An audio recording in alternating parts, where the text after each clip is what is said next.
Сәлеметсіздер ме оқушылар, бүгін сіздермен қан айналым мүшелері жануарлардағы қан тасымалына тоқталамыз. Табиғатта сіздерге белгілі жануарлардың 1,5 миллионнан астам түрлері бар.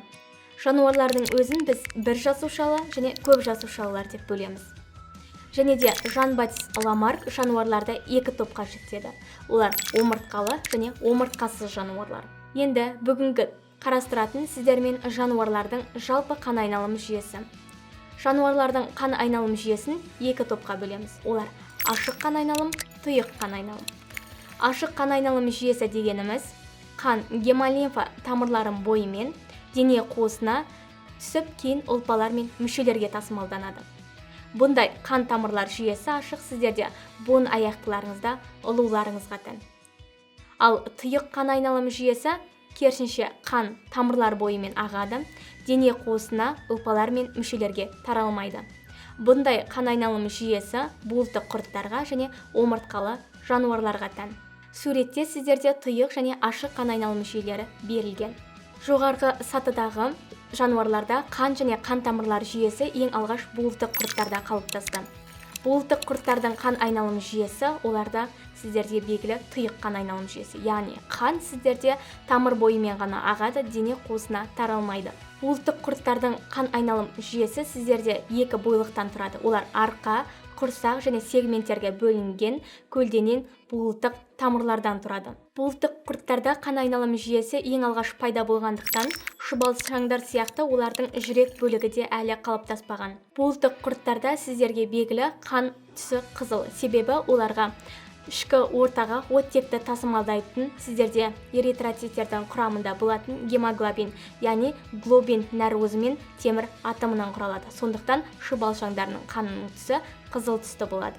Оларда жалпы жүрек қызметін 5 буылтық қалың тамырлар атқарады. Ол жиырылып қанды итереді, яғни жүректің қызметін атқарады. Сіздерде кесте бойынша жалпы тамыр міндетті тұйық қан айналым жүйесі бар өкілдерге, ал жүрек міндетті емес, ол ашық қан айналым жүйесі бар өкілдерге тән.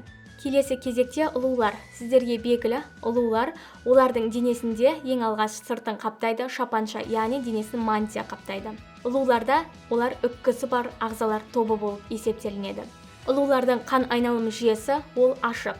Және де ұлуларда жүрек болады. Жүректері сіздерде ұлуларыңыз 3 классқа жіктелінеді. Олар бас аяқты, қос жақтаулы және бауыр аяқты. Ұлуларыңыздың жүрегі жалпы 2 немесе 3 камералы болады. Сіздерде бас аяқты ұлуларыңызда жүрегі 2 бөліктен құралады. Ал қос жақтаулы ұлуларыңызда жүрегі 3 бөліктен тұрады.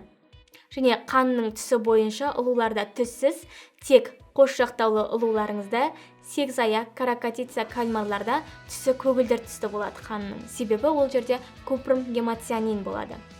Ол қанға көгілдір түс беру қызметін атқарады. Келесі буын аяқтылар. Буын аяқтылардың сіздерге белгілі ең алғаш оларда хитин қалыптасты.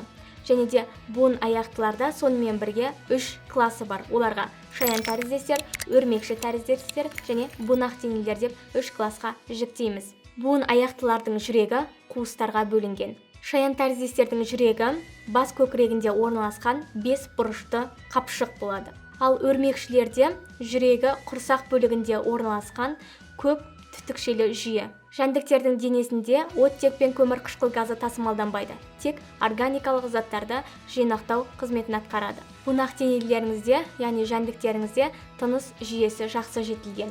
Енді омыртқалы жануарларыңыздың барлығында қан айналым жүйесі сіздерде тұйық.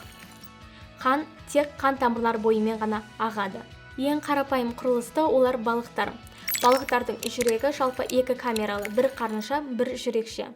Және де қан айналым жүйесі бойынша сіздерде бір ғана қан айналым шеңберінен тұрады. Қосмекенділеріңіз қосмекенді құрлықта да және суда да тіршілік ететін ағзалар тобы. Қосмекенділеріңіздің жүрегі 3 камералы, 2 жүрекше, бір қарыншадан тұрады. Жорғалауыштардың да жүрегі 3 камералы. Кейбір крокодил өкілдерінде ғана 4 камералы және жартылай пердемен бөлінеді. Құстарыңыздың қан айналым жүйесі тұйық.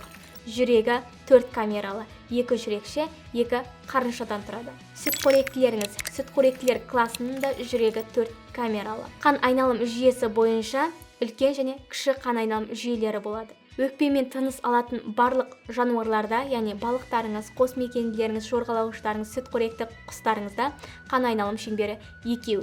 Үлкен қан айналым жүйесі өкпеден басқа бүкіл мүшеден өтеді. Ал кіші қан айналым жүйесі тікелей өкпе арқылы өтеді.